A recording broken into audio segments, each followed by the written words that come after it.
video, we're going to start looking at unit vectors and representing vectors in the rectangular coordinate system.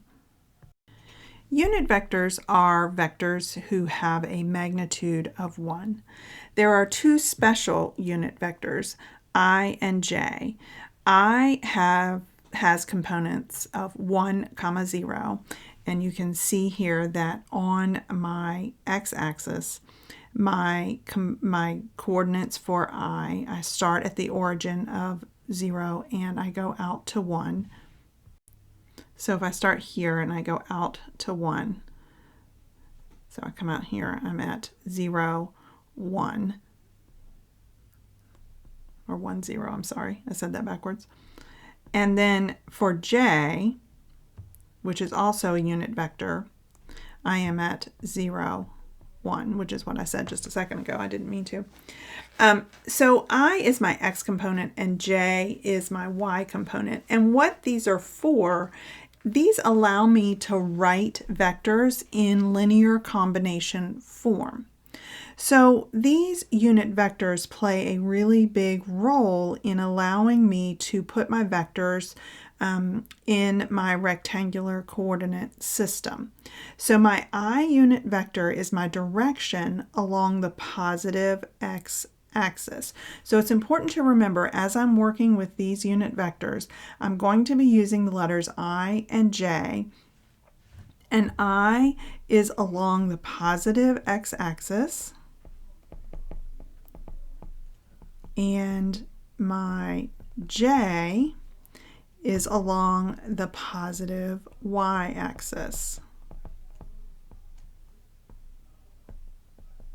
And these are unit vectors. So unit vectors are vectors with a magnitude of 1.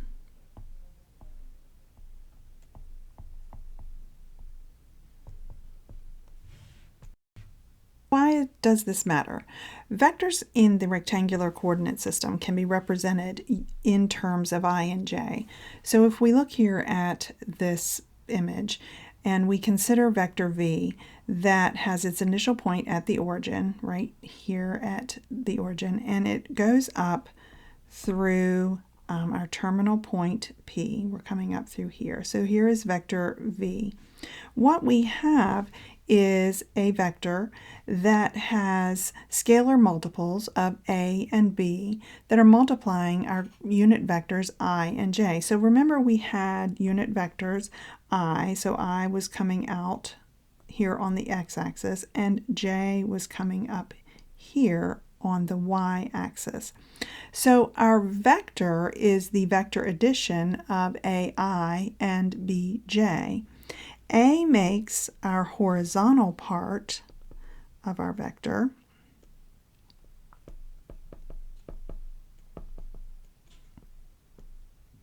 and B makes our vertical part, or up and down, which gives us our vector in our AI plus BJ format that we can use in the coordinate system. So to calculate the magnitude of a vector in this form, now we can use a shortened form of the distance formula because we are in what is called a position vector. Because our origin is our starting point, our initial point, our distance is going to have 0 as one of our coordinates. We're going to have a shortened form for our magnitude. So our magnitude formula is going to now become the square root of a squared plus b squared. So we're essentially still doing the same thing, but it's much shorter. A position vector is a vector whose initial point is at the origin. So a vector whose initial point, so this is a position vector right here. We start at the origin and go.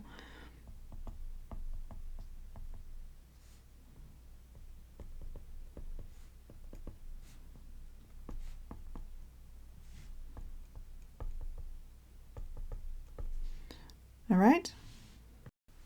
So if I want to represent a vector in rectangular coordinates and find its magnitude, then what I'm going to do is I'm going to use the A and B parts as rectangular coordinates, x and y, and I'm going to use those to also calculate the magnitude using the formula that we saw before. Now, when I'm not given the components for any other part of a vector, then I assume this is a position vector. So this would be a position vector, and remember, if it's a position vector, then my initial point is 0, 0.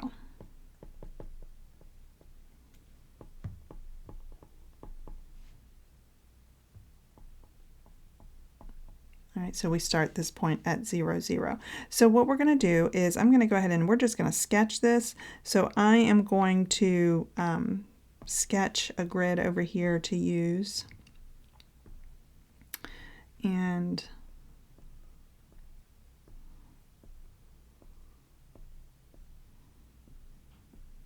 I don't actually need grid in all 4 quadrants, but there it is anyway. All right, so in this particular vector, I have my A. So this is a vector of the form V equals AI plus BJ. That's the form of the vector. So A is equal to -3. B is equal to 4. So when I'm going to write that as a set of coordinates, I'm going to have -3, 4. So I'm just going to plot that on my graph. So I'm going to come over -3 and up 4. I'm going to put a point. That's going to be my terminal point. The origin is my initial point. So my vector is going to come out. And that's not a very good drawing, but there it is. That's going to be my vector right there. Now to calculate my magnitude, I'm going to calculate the magnitude of vector V is found using the formula square root of a squared plus b squared, which equals the square root of -3 squared plus 4 squared, which is going to equal the square root of 9 plus 16, square root of 25, which equals 5. So the magnitude of this vector is 5. Let's try another one. So let's represent the vector in rectangular coordinates and find its magnitude. So this is also a position vector, which means that its origin is at 0, 0. So if I'm going to draw myself a coordinate grid,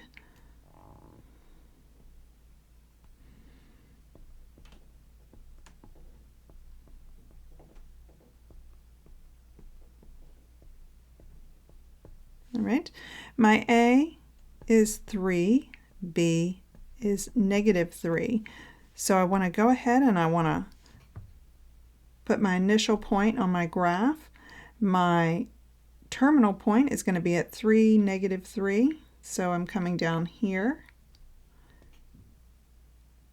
Next, I need to calculate my magnitude. The magnitude of this vector is going to be the square root of 3 squared plus -3 squared.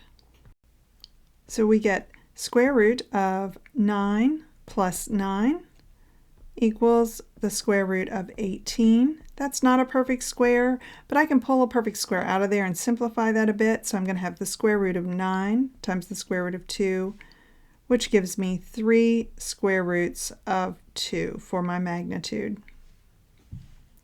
So what do we do if we don't have a position vector to begin with?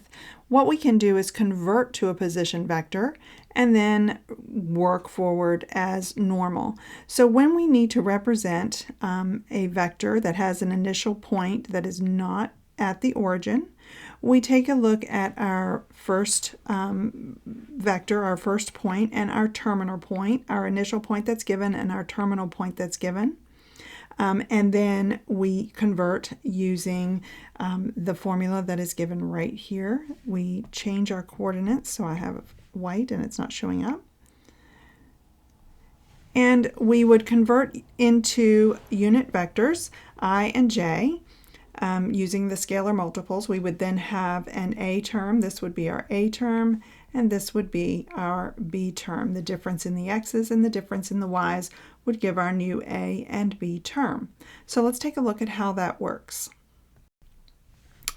So let's say we have v be the first vector with the initial point of 3, -1 to the terminal point 2, -2, 5. And let's write v in terms of I and j. So currently this vector starts at 3, -1, so at 1, 2, 3, -1, and goes to -2, 5, 1, 2, 1, 2, 3, 4, 5, up to here. So here is our vector currently. So I'm going to try to draw a line that is at least remotely straight, which I'm sure that it won't be. Here's where we're going with this one. And what we're going to do is we're going to convert this in terms of I and j. So we're going to convert it to a unit vector. So what's going to happen is our new vector is going to now start right here. So I'm going to go ahead and just put my initial point right there. So in order to do that, we're going to use the setup v equals x sub 2 minus x sub 1, and that's going to be our I part, plus y sub 2 minus y sub 1. Oh, got ahead of myself there. And that's going to be our j part. So identify what your x sub 2 and x sub 1, y sub 2, y sub 1 is. So it's important to note which one is your initial point and which one is your terminal point. Your initial point will be your x sub 1, y sub 1. So x sub 1, y sub 1 will be your initial point. So think of the first as the start. And then your second will be your x sub 2. Your terminal point will be x sub 2, y sub 2. So this will be x2, y2 down here. So x sub 2 will be 5 or -2 minus 3i plus y sub 2, which is going to be 5 minus y sub 1, which will be -1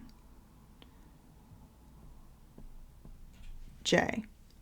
And then we're just going to do that subtraction, and we're going to have -5i plus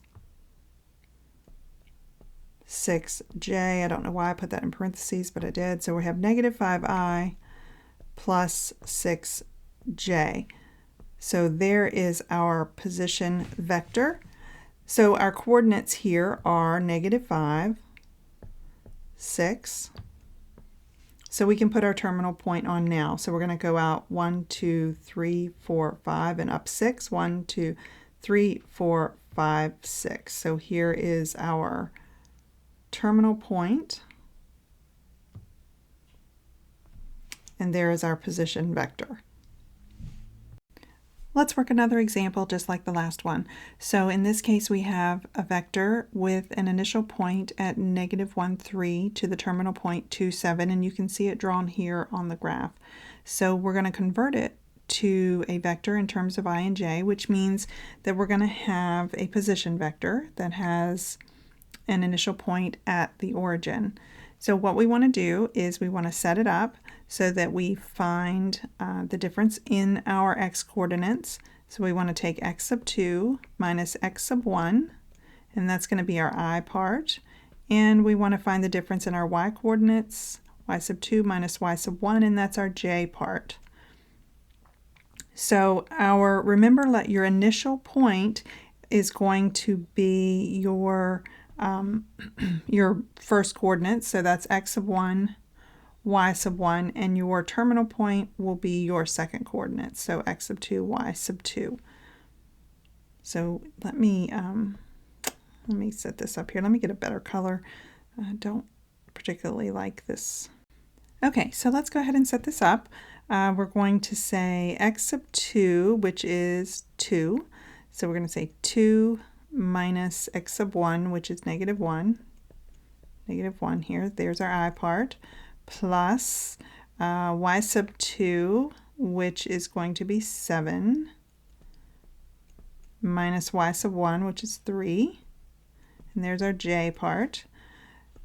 So we'll have 3i plus 4j. So there we have v in ij form. And our terminal point then is going to be at 3, 4 for our position vector. So if I plot that point, I am at right here. So there is that vector converted to a position vector in ij form.